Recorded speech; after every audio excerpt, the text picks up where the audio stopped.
संपूर्ण विश्वाला सुख शांती मानवता तथा दुःखमुक्तीचा आर्य संदेश देणारे विश्व शांतिदूत महाकारुणिक तथागत भगवान सम्यक संबुद्ध यांना त्रिवार अभिवादन करतो। तथागतांनी समग्र मानवजातीच्या दुःखमुक्तीसाठी उपदेशिलेला महान सद्धम्म अर्थात बौद्ध धम्म तथा या सद्धम्माचा अविरतपणे प्रचार आणि प्रसार करणारा तथागतांद्वारा स्थापित सदा पूजनीय भिक्खू संघ या पूजनीय भिक्खू संघाला त्रिवार अभिवादन करतो। ज्यांच्या अथांग अमर्याद त्याग प्रभावामुळे या भारतभूमीला बुद्धभूमीचे रूप पुन्हा एकदा प्राप्त झालं, असे बौद्ध धम्माचे पुनरुद्धारक तुम्हा आम्हा सर्वांचे उद्धार करते प्रज्ञा सूर्य बोधिसत्व डॉक्टर बाबासाहेब आंबेडकर यांच्या समग्र धम्मक्रांतीमध्ये जीवनाच्या शेवटच्या श्वासापर्यंत समर्पित राहून आजच्या या मंगलमय प्रसंगी माझ्या समवेत या ठिकाणी उपस्थित पूजनीय भिक्खू करुणानंदजी थेरो, मुख्य संचालक the great happiness YouTube channel, माझ्या समवेत या ठिकाणी स्थानापन्न पूजनीय भिक्खू धम्मबोधीजी थेरो, मुख्य संचालक purity of mind YouTube channel, आणि आपण सर्व धम्म उपासक धम्म उपासिका लहान बालक आणि बालिकांनो, धम्मदेसनेला सुरुवात करण्यापूर्वी सर्वप्रथम मी पूजनीय भिक्खू संघाच्या वतीने तुम्हा सर्वांच्या प्रती अनंत मंगल कामना अर्पण करतो, आशीर्वाद वचन अर्पण करतो। विशेषतः ज्यांच्या निमंत्रणावरून औरंगाबादवरून अर्थात छत्रपती संभाजी हिंगणघाटमध्ये आलेले आहोत, असे उपासक प्रवीण विनायकराव मेंढे, उपासिका ज्योती प्रवीण मेंढे आणि यांना सहकार्य करणारे सर्व उपासक आणि उपासिका, महिला मंडळ, धम्मदान संग्राहक, सिद्धार्थ व्यायाम प्रसारक मंडळ, वीर भगतसिंग वार आणि हिंगणघाटमधील समस्त धम्म उपासक आणि उपासिका, आपल्या सर्वांप्रती मी पुनश्च एकदा मंगलकामना अर्पण करतो। अतिशय जास्त संख्येने आपण या ठिकाणी उपस्थित आहात। कल्पतरू बुद्धविहार अतिशय सुंदर बुद्धविहार आहे। मला वाटते आज जरा विहार लहानच पडलं। जेव्हा भोजनदानाकरिता आम्ही मेंढे परिवारामध्ये जात होतो तेव्हा दूरच आम्ही विहार बघितलं, म्हटलं किती सुंदर विहार आहे। बाहेरून आम्हाला मूर्ती पण दिसली, म्हटलं मूर्ती पण खूप सुंदर आहे, इतकं भव्य दिव्य विहार आहे म्हटलं या ठिकाणी। पण आता बघतो तर विहार जरा लहानच झाले की नाही, लोक जास्त आले त्यामुळे विहार लहान झालं। असो, आपली सर्वांची ही श्रद्धा आहे। पहिल्यांदाच आपल्या हिंगणघाटमध्ये आम्ही आलेले आहोत। आपल्या सर्वांच्या निमंत्रणावरून, आपल्या सर्वांच्या श्रद्धेवरून या ठिकाणी आपल्या सर्वांच्या हितसुखाकरिता तथागतांचा एक महत्त्वपूर्ण उपदेश या ठिकाणी देण्याचा प्रयत्न करतो। बांधवांनो, आपण सर्व फार पुण्यवान आहोत। म्हणजे पुण्यवान मी यासाठी म्हणत नाही की आपल्याकडे खूप मोठं बुद्धविहार आहे, आपल्याकडे धन दौलत आहे, आपल्याकडे खूप मोठी संपत्ती आहे, यासाठीच मी केवळ आपल्याला पुण्यवान समजत नाही। मी आपल्या सर्वांना पुण्यवान यासाठी समजतो की या मानवी जन्मामध्ये आपल्याला सर्वात मोठं पुण्य डॉक्टर बाबासाहेब आंबेडकरांमुळे प्राप्त झालेलं आहे। बाबासाहेब आंबेडकरांमुळे आपण बौद्ध झालो। बाबासाहेब आंबेडकरांमुळे आज 68 वर्षांपर्यंत आपण एक बौद्ध म्हणून स्वाभिमानाने जीवन जगत आहोत। आजही आपण बौद्ध म्हणून स्वाभिमानाने जीवन जगत आहोत। मला वाटते याच्यापेक्षा दुसरं कोणतंही पुण्य मोठं नाही आहे। हे सर्वात मोठं पुण्य बांधवांनो आपल्याला प्राप्त झालेलं आहे। हे पुण्य जे आहे, हे पुय्यंखेतंग जे आहे, हे पुय्यंखेतंग आपल्याला मिळालेलं आहे। कोणामुळे हो? डॉक्टर बाबासाहेब आंबेडकरांमुळे आपल्या जीवनामध्ये हे जे पुण्याचे दिवस आलेले आहेत, हे सर्वस्वी केवळ बोधिसत्व डॉक्टर बाबासाहेब आंबेडकरांमुळे मिळालेले आहेत. म्हणून सदैव बाबासाहेब आंबेडकरांचं स्मरण करावं. नेहमी बाबासाहेबांनी केलेल्या उपकाराची जाणीव ठेवावी. नेहमी आपल्या जीवनामध्ये बाबासाहेबांनी सांगितलेल्या आदेशांचं पालन करावं. बाबासाहेबांचा आदेश महत्वाचा आहे बांधवांनो, कारण बाबासाहेब आंबेडकरांनी आपल्या सर्वांना बौद्ध बनवलं. पण बाबासाहेब तर आपल्यामधून निघून गेले, परंतु जाता जाता बाबासाहेब आपल्याला अनेक जबाबदाऱ्या सुद्धा देऊन गेलेले आहे. बुद्ध देऊन गेलेले आहेत ना आपल्याला, बुद्धाचा धम्म आपल्याला देऊन गेलेले आहेत, संघ देऊन गेलेले आहेत. त्यामुळे जसं एक बाप मरता समयी आपल्या सर्व मुलांना त्याने प्राप्त केलेल्या संपत्तीचा वारसा देतो, की त्याची अपेक्षा असते की मी गेल्यानंतर माझ्या पोरांनी माझ्या घराचा सांभाळ करावा, माझ्या शेतीबाडीचा सांभाळ करावा, किमान माझे जे काही कमवलेली संपत्ती आहे त्याचा सांभाळ करावा, अशी अपेक्षा असेल बापाची. असं म्हणूनच असं वारसा देऊनच तर तो बाप मरून जातो, निघून जातो. मग सांगा, बाप गेल्यानंतर बापाने कमवलेल्या संपत्तीचं रक्षण करण्याची जबाबदारी कोणाची आहे? त्याच्या मुलांची आहे ना. मग सांगा बांधवांनो, एक बाप म्हणून बोधिसत्व डॉक्टर बाबासाहेब आंबेडकर आपल्या सर्वांना बुद्ध देऊन गेले. हे रत्न आहे ना, यनकिंची रत्नंग लोके विज्जती विविधा पुथू. अरे या पृथ्वीवर बुद्ध रत्न सारखं दुसरं कोणतं रत्न नाही आहे. हे रत्न, बुद्ध रत्न, धम्म रत्न, संघ रत्न, ही संपत्ती बाबासाहेबांनी आपल्याला दिलेली आहे. मग या संपत्तीचं रक्षण करण्याची जबाबदारी कोणाची आहे? आपली आहे. आपली म्हणजे आपल्या सर्वांची आहे. म्हणजे केवळ भिक्खू संघाचीच नाही, केवळ भिक्षुणी संघाचीच नाही आहे.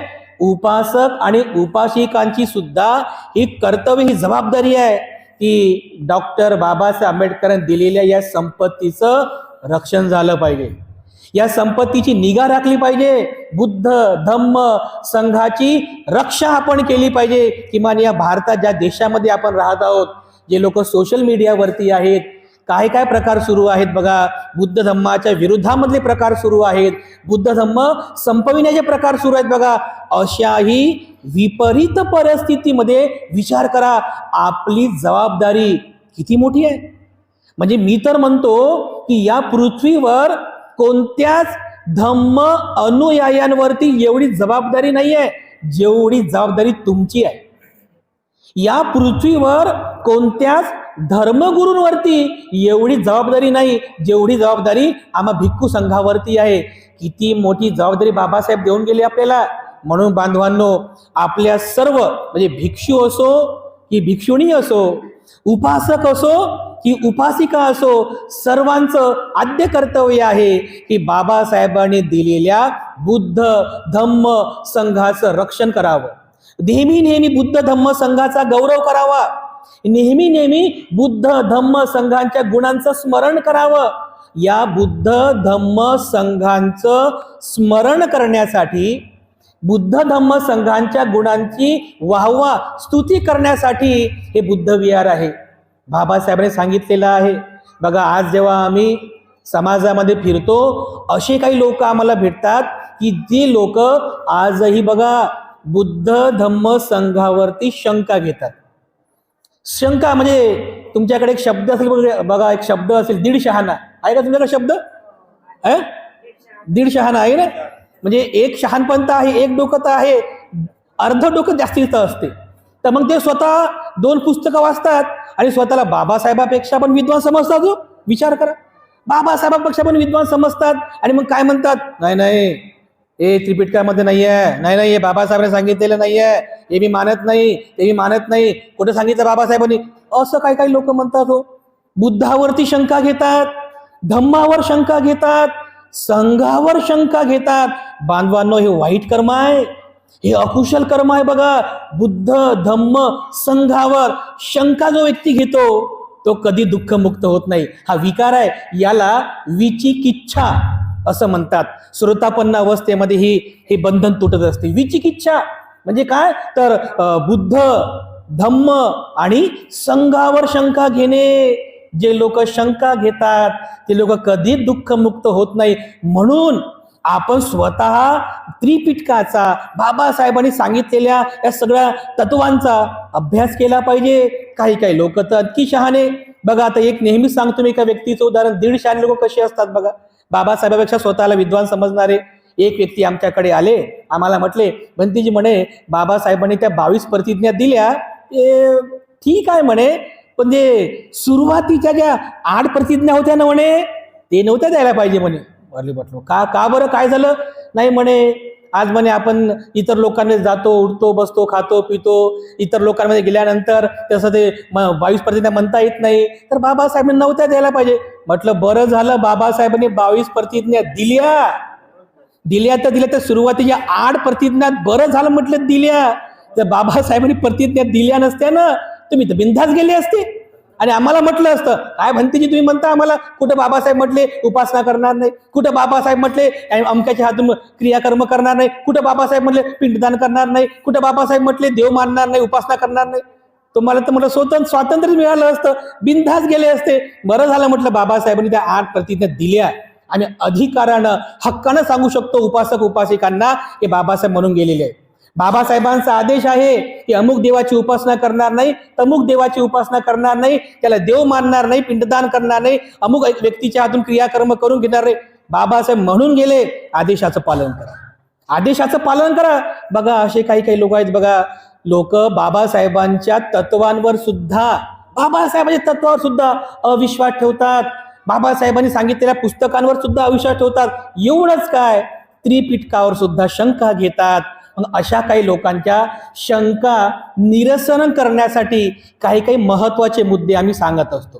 म्हणजे उगाच आम्हाला माहीत आहे म्हणून आम्ही बोलत नाही, याचे संदर्भ पण आम्ही देतो. संदर्भ की स्वतः बाबासाहेब सुद्धा हे म्हणतात, स्वतः भगवान बुद्ध सुद्धा म्हणतात, किंवा त्रिपिटकामध्ये हे सांगितलेलं आहे. असे संदर्भ देऊन मग आम्ही ज्या लोकांची शंका निरसन करत असतो. तर काही काही लोक म्हणतात की बुद्ध गुणाची वंदना कुठे केली, धम्म गुणाची वंदना कुठे केली, संघ गुणाची वंदना कुठे केली? भगवान बुद्ध कधी म्हटले नाही की वंदना करा म्हणून माझी वंदना करा. त्यांना सांगणं आहे की वंदना या शब्दाचा अर्थ फार वेगळा होतो. शब्दाचा अर्थ माहित नाही ना. लोक याला काय म्हणतात, पाया पडणे म्हणतात. आपल्याकडे शब्द आहे, त्याला पाया पडा, बुद्धाच्या पाया पडा. आपण विहारामध्ये बुद्धाच्या पाया पडण्यासाठी येत नाही. पाया कोणाच्या पडतात? देवाच्या. त्याच्यानंतर ते कोणते कोणते तुमच्या भागात देव असतात त्याच्या. हे जवळच आहे, इथून 30-35 किलोमीटर टाकड घातला तर लोक पाया पडतात की नाही? तिथं पाया पडणं असते, तिथं लोभ असतो की पाया पडतो बरं तुझ्या देवा, वित्तू बाबा तुझ्या पाया पडतो बरं, तुझ्या पाया पडतो, माझं भलं कर, माझं भलं करवा, असं याला पाया पडणं म्हणतात. हे चमत्कार आहे. या चमत्कारावरचे लोक विश्वास ठेवतात.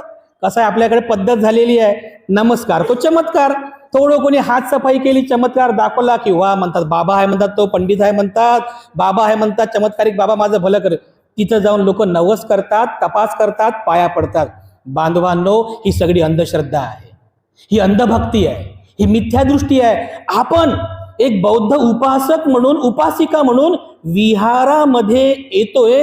विहारामध्ये भगवान बुद्धांच्या पाया पडण्यासाठी येत नाही, भगवान बुद्धांच्या पाया पडण्यासाठी येत नाही, किंवा मी बुद्धांच्या मूर्तीला पाया पडले तर बुद्ध माझं काहीतरी भलं करतील, बुद्ध माझं मंगल करतील, या उद्देशाने सुद्धा आपण विहारामध्ये येत नाही. परंतु तुम्ही बाबासाहेबांना हार अर्पण करता, बाबासाहेबांच्या आपल्या भाषेत पाया पडता. कोणाच्या तरी डोक्यात असं येते का की बाबासाहेबांनी माझं भलं करावं म्हणून? तर केलं नव भलं बाबासाहेबांनी? 1956 तर भलं केलं, आता काय भलं करायचं राहिलं? आपल्याला भलं करून गेले बाबासाहेब, 56ला निघून गेले, आपलं भलं केलं न. मला तरी वाटते बाबासाहेबांचे आपल्या भाषेत पाया पडताना कधी कोणाच्या डोक्यात असा विचार येत नसेल. येतो का? नाही. आपण विहारामध्ये बुद्ध आणि बाबासाहेबांपुढे जे नतमस्तक होतो त्याला पाया पडणं म्हणत नाही, त्याला वंदना करणे म्हणतात. वंदना. आणि वंदना याचा अर्थ होतो ज्या श्रद्धास्थानाला आपण नतमस्तक होत आहोत. बरोबर. आपले श्रद्धास्थान कोणते आहेत? बुद्ध, धम्म आणि संघ, हे आपले 3 रत्न श्रद्धास्थान आहेत. या श्रद्धास्थानाला आपण नतमस्तक होऊन वंदना करतोय. वंदना म्हणजे काय? वंदनामध्ये त्या श्रद्धास्थानामध्ये असलेल्या सद्गुणांचं गौरव करणे. याला वंदना म्हणतात. समजलं? वंदना म्हणजे काय? गुणांचा गौरव करणे, सद्गुणांचा गौरव करणे. तर आपण बुद्ध वंदना म्हणतो. म्हणजे काय? बुद्धामध्ये असलेल्या गुणांची गौरव करतो, स्तुती करतो. धम्म वंदना म्हणतो. म्हणजे काय? धम्मामध्ये जे सद्गुण आहेत त्या सद्गुणांची वंदना म्हणतो, गौरव करतो. संघ वंदना म्हणतो. म्हणजे संघामध्ये असलेल्या सद्गुणांची आपण स्तुती करतो, गौरव करतो. याला म्हणतात वंदन. याला पण वंदन म्हणत नाही, याला हात जोडणे म्हणतात, याला अंजली म्हणतात. गुडघ्यावरती बसून त्याला पंचांग प्रणाम म्हणतात, ते पण वंदन नाही. समजलं तुम्हाला? याला हात जोडणे म्हणतात, गुडघ्यावर बसून माथा टेकवणे त्याला पंचांग प्रणाम म्हणतात. वंदना म्हणजे काय? बुद्धाची वंदना म्हणजे बुद्धांचा गुणगौरव.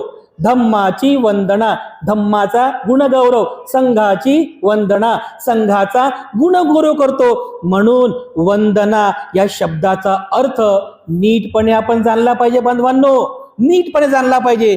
तर बघा, बुद्धाची गुणगौरव म्हणजे बुद्धाची वंदना आपण कशी करतो, धम्माची संघाची वंदना आपण कशी करतो. तुम्ही सर्वच करता बघा, आपण सगळेच करतो. परंतु काही लोकांना प्रॉपर त्या गोष्टीचा, त्या शब्दाचा अर्थ माहित नाहीये. म्हणतोय आपण, म्हणतो प्रॉपर अर्थ माहित नाहीये, म्हणून असं वाटते की आपण म्हटलेलंच नाहीये. रोजच आपण वंदना म्हणतो, रोजच आपण गुणगौरव करतो. तर बघा, याच्यामध्ये पण काही लोक म्हणतात कुठं बुद्धाचे गुण सांगितलेले आहे, कुठं धम्माचे गुण सांगितलेले आहे, कुठं संघाचे गुण सांगितलेले आहे. आपण गुणगौरव करतो ना. बघा, आल्याबरोबर सुंदर अशा सुमधुर आवाजामध्ये, आमचे गोड आवाजाचे धनी आहेत बघा, आमचे करुणानंद भंतेजी सुंदर आवाजामध्ये वंदना म्हणतात. इतिपिसो भगवा अरहं सम्मा संबुद्धो विद्या चरण संपन्नो सुगतो लोकविदु अनुत्तरो पुरीस धम्म सारथी सत्था देव मनुस्सानं बुद्धो भगवाती. भगवान बुद्ध, बुद्धांमध्ये असलेले हे 9 गुण आहेत. या बुद्ध गुण वंदनेमध्ये सांगितले, या बुद्ध नवगुण वंदना म्हणतात. या गुण वंदनेमध्ये बुद्धांचे 9 गुण सांगितलेले आहे. त्या 9 गुणांची आपण वंदना करतो, गौरव करतो. धम्माचा गुण गौरव करतो, धम्माची वंदना म्हणतो. स्वाखातो भगवता धम्मो संदिग्धिको अकालिको एहि पस्सिको पच्चतं वेदी तब्बो विन्युहीति. धम्मामध्ये 6 गुण सांगितलेले आहे. त्या धम्माच्या 6 गुणांची आपण वंदना करतो. तसंच संघामध्ये पण संघाचे 9 गुण सांगितलेले आहे. सुपटिपन्नो भगवतो सावक संगो, उजुपटिपन्नो भगवतो सावक संगो, याय पटिपन्नो भगवतो सावक संगो, सामीची पटिपन्नो भगवतो सावक संगो. यदिदं चत्तारी पुरीस युगानी अट्ठ पुरीस पुग्गला एस भगवतो सावक संगो. आहुनीयो पाहुनीयो दक्षिणीयो अंजली करणीयो अनुत्तरं पुय्यं खेतं लोकसाती. याचा अर्थ तुम्हाला नंतर सांगतो मी. 9 गुण सांगितले संघाचे. बघा, संघाच्या 9 गुणांचे आपण गौरव करतो, याला म्हणतात संघ वंदना करणे. म्हणजे बुद्ध, धम्म आणि संघामध्ये असणाऱ्या 9, 6, 9, 24 गुणांचा गौरव करणे, 24 गुणांची स्तुती करणे, त्या गुणांचं स्मरण करणे, याला त्रिरत्न वंदना असं म्हणतात. त्रिरत्न वंदना. आणि वंदना म्हणण्यासाठी बघ विहारातच आलं पाहिजे असं काही नाही. वंदना म्हणण्यासाठी तुम्ही हातच जोडले पाहिजे असं पण काही नाही. ते तर जस्ट श्रद्धेचं प्रतीक आहे हात जोडणे. तुम्ही झोपता, उठता, बसता, खाता, पिता, काम करता करता प्रत्येक क्षणाला, प्रत्येक तासाला, 24 तासात झोपेतही तुम्ही बुद्ध धम्म संघाची वंदना म्हणू शकता ना. बघा बरं, तुम्ही झोपता झोपता त्या टीव्ही सिरियल वगैरे बघू नका. लोक ते तारक मेहता बघतात, लोक ते कोणती सिरियल बघतात, पाहून पाहून तसेच संस्कार येतात मनावरती. झोपले की तारक मेहता स्वप्नात दिसतो म्हणतात.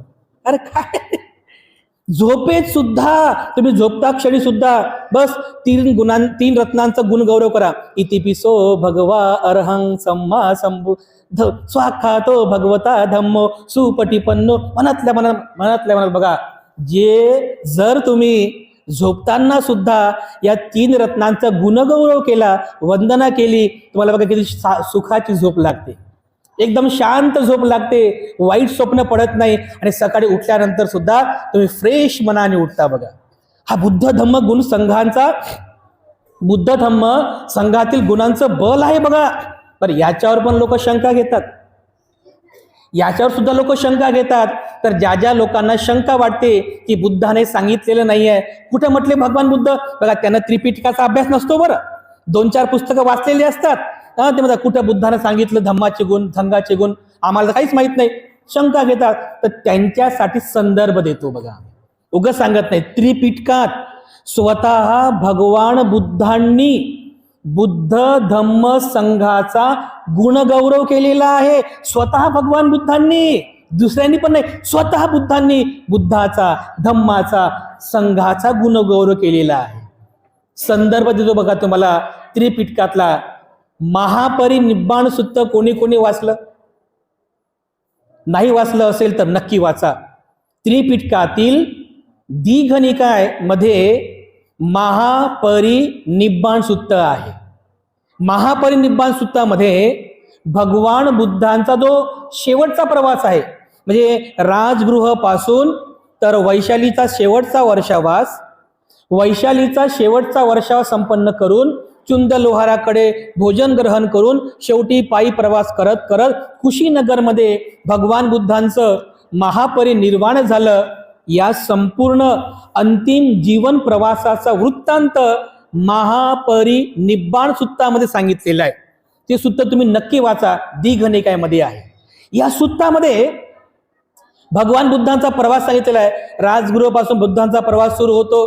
राजगृहानंतर भगवान बुद्ध उपदेश करत करत करत पटना, म्हणजे आजचं पाटलीपुत्र, म्हणजे बिहारची राजधानी पटना, त्याला पाटलीपुत्र म्हणायचे. पाटलीपुत्र जातात, तिथे वर्षाकर आणि सुनील नावाच्या अजातशत्रूच्या ब्राह्मणांना, महामंत्र्यांना उपदेश करतात. त्यांना उपदेश करून पुन्हा पाटलीपुत्र भगवान बुद्ध प्रवास सुरू करतात. गंगा नदी आहे, गंगा नदी पार करून पलीकडे जातात. पलीकडे गेल्यानंतर तिथे कोटी ग्रामला जातात आणि कोटी ग्रामवरून नादिका नावाच्या गावामध्ये जाऊन विहार करतात. कोणतं गाव? नादिका गाव, नादिका ग्राम. रात्रीच्या वेळेस म्हणजे असं निवांत भगवान बुद्ध बसलेले आहेत. त्यावेळेला भंते आनंद भगवान बुद्धांच्या जवळ येतात. नादिका ग्राम मधला प्रसंग आहे. भगवान बुद्धांच्या जवळ येतात आणि भगवान बुद्धांना म्हणतात की भगवान, भगवान, आताच मला समजलं की या नादिका ग्राममध्ये विहार करत असताना आताच मला समजलं की साळक नावाचा एक भिक्षू मरण पावला भगवान. नंदा नावाची एक भिक्षुणी मरण पावली भगवान. पक्कूच नावाचा एक भिक्षू सुद्धा मरण पावला. त्यानंतर सुदत्त नावाचा उपासक सुद्धा मरण पावला. सुजाता होती उपासिका, ती सुद्धा मरण पावली भगवान. भगवान, हे सगळेजण मरण पावले भगवान. तर भगवान, हे जे मरण पावलेले आहेत या सर्वांना सुगतीचा लाभ होणार आहे का भगवान, की कोणी दुर्गतीला पण जाईल? काय म्हणतात आनंद, हे जे मरण पावले या सर्वांना सुगतीचा लाभ होईल का भगवान, की काही जण दुर्गतीला सुद्धा जातील? तर भगवान बुद्ध आनंदाला म्हणतात की आनंद, असे प्रश्न मला विचारू नको आनंद.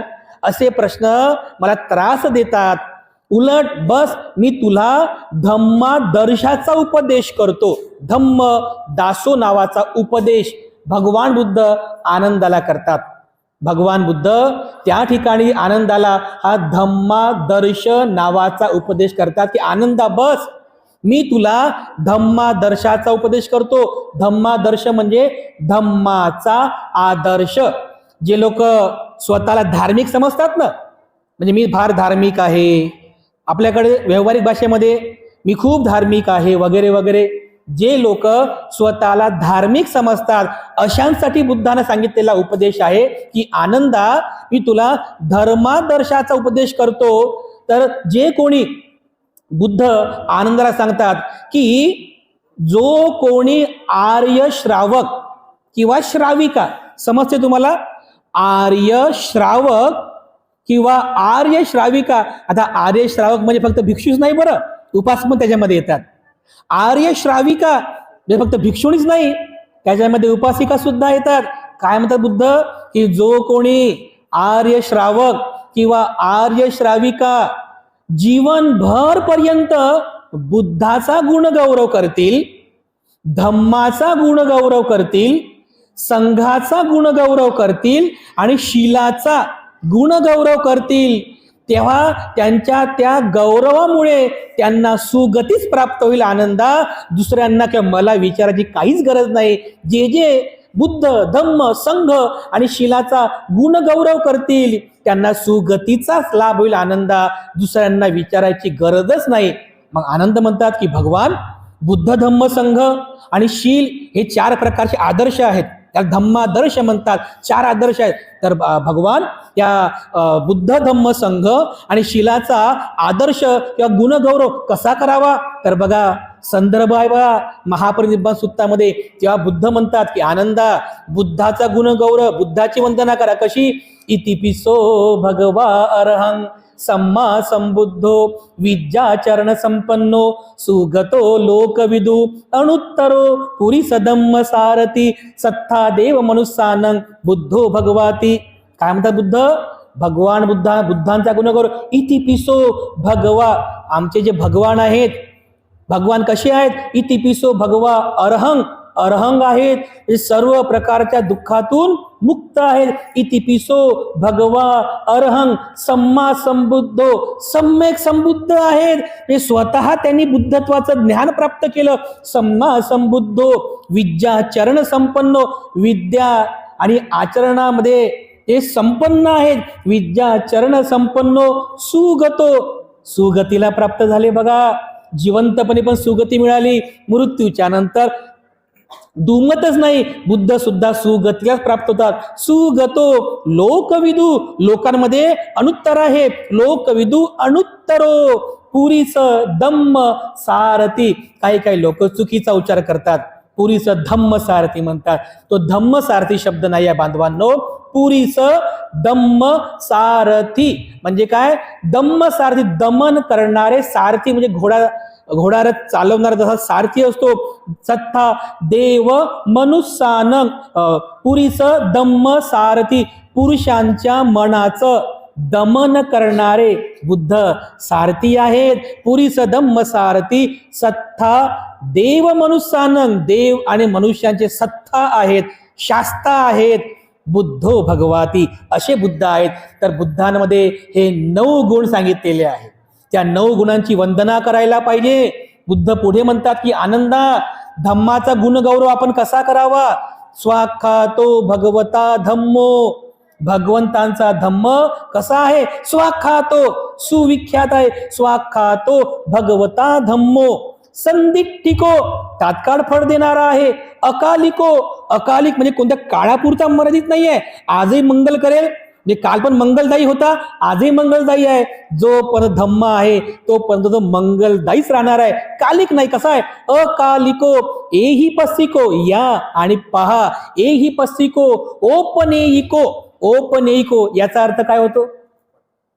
ओपन असणे. वा, इंग्लिश ओपन असणे बाबा, तसा होत नाही अर्थ. ओपनेईकोचा अर्थ ओपन हा इंग्लिशचा शब्द झाला. ओपनेईको हा पालीचा शब्द झाला. ओपनेईको याचा अर्थ होणे वरच्या दिशेने जाणारा. समजलं का? ओपन असणे होत नाही, हो इंग्लिशचा शब्द आहे ओपन. वरच्या दिशेने जाणारा. आणि वरची दिशा कोणती आहे? श्रोतापन्न, सकृदागामी, अनागामी, अरहंत.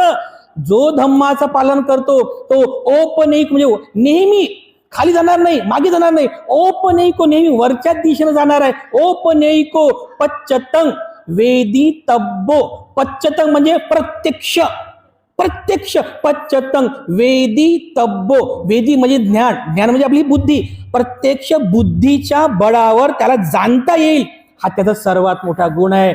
पच्चतं वेदी तब्बो विन्युहिती, धम्माचे 6 गुण सांगितलेले आहे. बुद्ध पुढे म्हणतात आनंदा संघाचं गुणगौरव कसा करावा? सुपटीपन्नो, सुमार्गावर असणारा भगवान बुद्धांचा संघ आहे. उजूपटीपन्नो, वाकडा तिकडा मार्ग नाही, कसा आहे? सरळ मार्ग आहे. न्यायपटीपन्नो, काही लोक न्यायपटीपन्नो म्हणतात. न्याय शब्द नाही आहे बांधवांनो, पालीचा उच्चार याय नाकातून आला पाहिजे. याय, समजलं का? न्याय नाही बरं, याय. पाली व्याकरण आहे. न्याय पटीपन्नो म्हणजे न्याय मार्गावर प्रतिष्ठित आहे. सामीची पटीपन्नो महान मार्गावरती म्हणजे दुःखमुक्तीचा मार्ग, त्याला महान मार्ग म्हटलेला आहे. त्या महान अशा उच्चतम मार्गावर प्रतिष्ठित आहे. सामीची पटीपन्नो भगवतो सावक संगो यदिदं चत्तारी, चत्तारी म्हणजे चार, यदिदं चत्तारी पुरीस युगानी, पुरुषांच्या चार जोड्या, युगानी म्हणजे युग्म, यदिदं चत्तारी चार प्रकारचे, पुरीस युगानी चार प्रकारच्या पुरुषांच्या जोड्या, अठ्ठ पुरीस पुग्गला एकूण 8 पुरुष. कोणते कोणते या संघामध्ये 8 पुरुष आहे. अठ्ठ पुरुष पग्गला कोणते कोणते आहेत?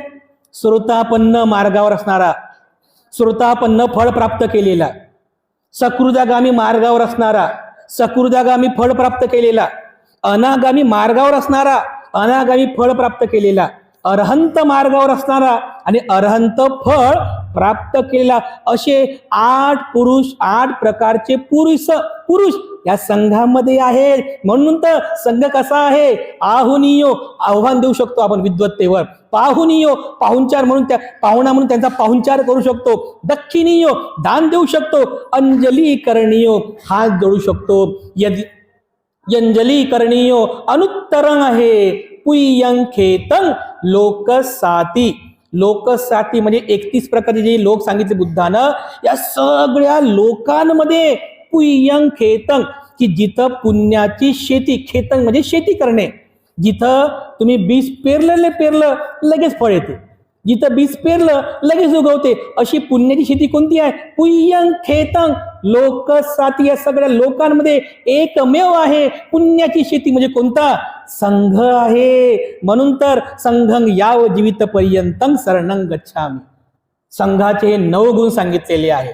बुद्ध याच्याही पुढे जाऊन सांगतात की आनंदा, जो कोणी आर्य श्रावक किंवा जी कोणी आर्य श्राविका बुद्ध धम्म संघाप्रमाणे शिलाचाही गुणगौरव करेल, शिलाचा गुणगौरव करेल तर काय? शीलेन सुगतिं यंती. शील हा सुगतीचा मार्ग आहे.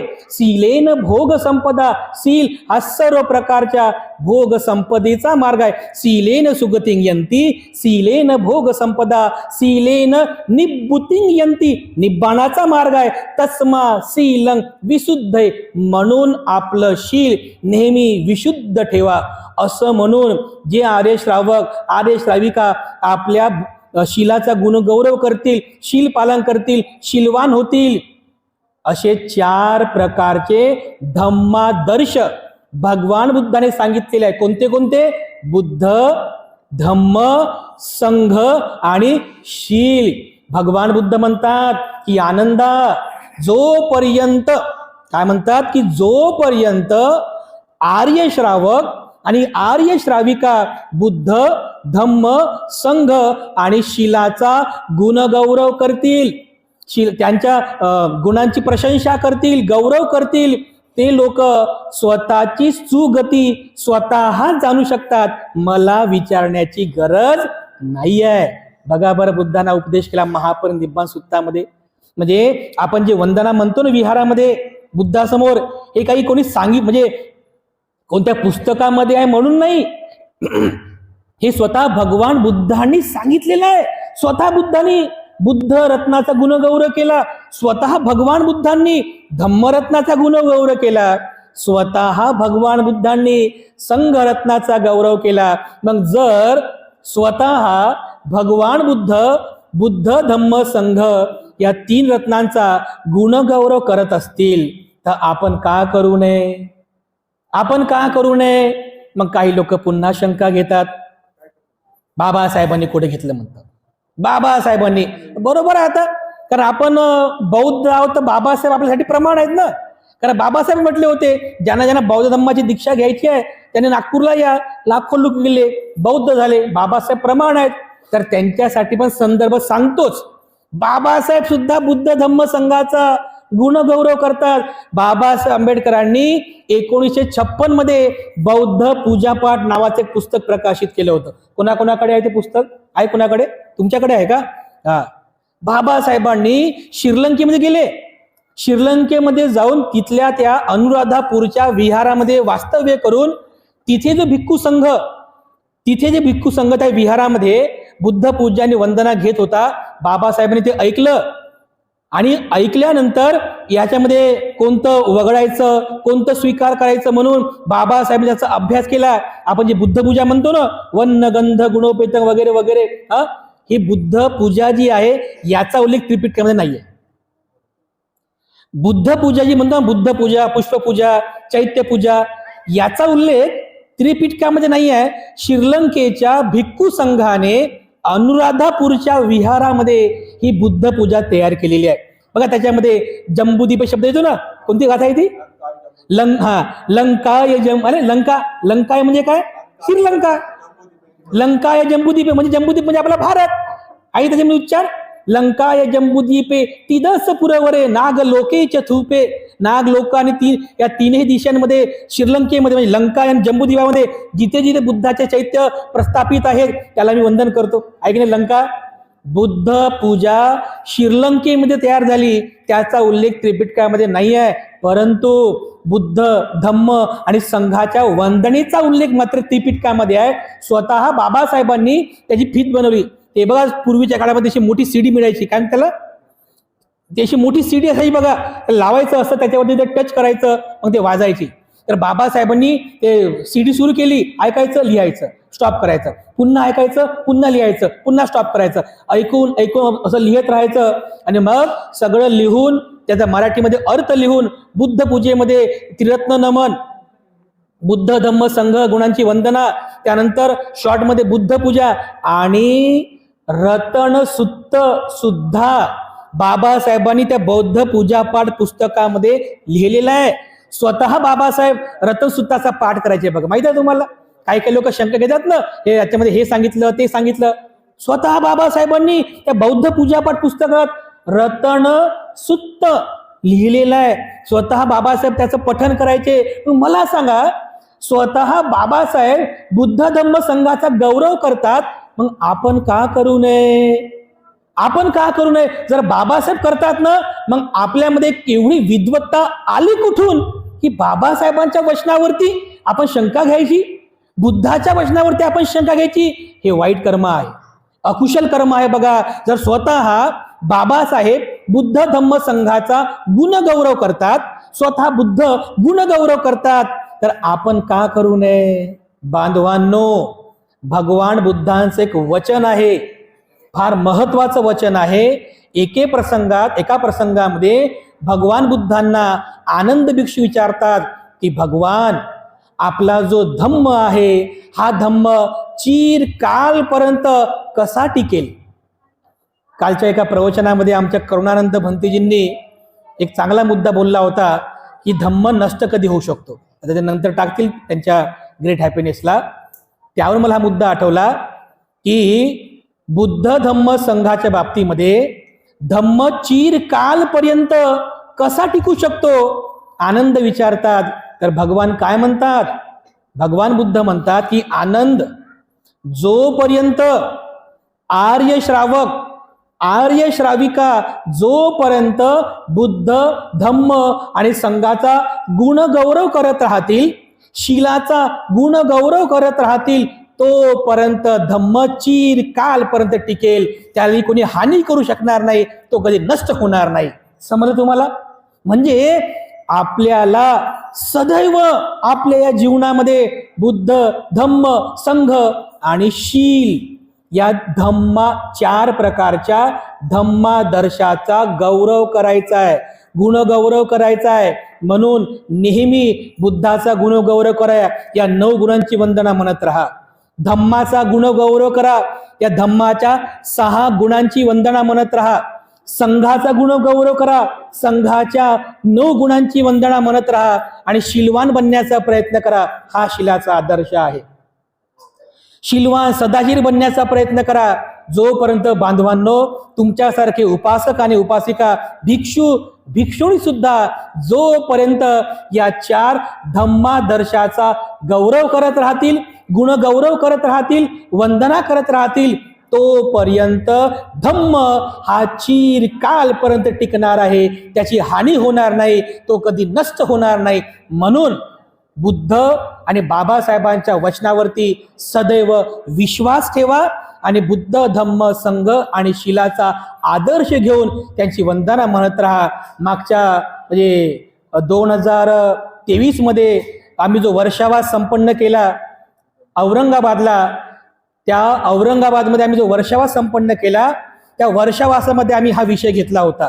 कारण विहारामध्ये आल्यानंतर अरहंग पासून जी आपण पूर्ण वंदना म्हणतो ना, पुन्हा क्षमा याचना, त्रिशरम पंचशील याचना, अष्टशील याचना, ते 10 प्रकारचे शील, त्याचा अर्थ, त्रिरत्न वंदना, बुद्ध पूजा, या सगळ्या बुद्ध पूजा वंदनेचा शब्दशः अर्थ अगदी संदर्भ देऊन आम्ही प्रवचन मालिका संपन्न केली. तुम्ही सुद्धा ते नक्की ऐका. सर्च रिसर्च नावाचं आमचं यूट्यूब चॅनल आहे, त्याच्यावरती मागच्या 2023च्या वर्षावासामधील हे सगळी बुद्ध पूजा आणि वंदना आहे, या सगळ्यांचा एकदम शब्दशः संदर्भासहित सुस्पष्टीकरण आम्ही प्रवचनाच्या माध्यमातून केले आहे. नक्की तुम्ही ते प्रवचन ऐका. सोबतच आता जो वर्षावास संपन्न केला 2024 मध्ये, याही प्रवचनामध्ये आम्ही तथागतांनी उपदेश दिलेल्या 37 बोधिपाक्षीय धम्माची प्रवचन मालिका संपन्न केली. एका बोधिसत्वाला बुद्ध बनण्यासाठी या 37 बोधिपाक्षीय धम्माची भावना करावी लागते, चिंतन करावं लागते.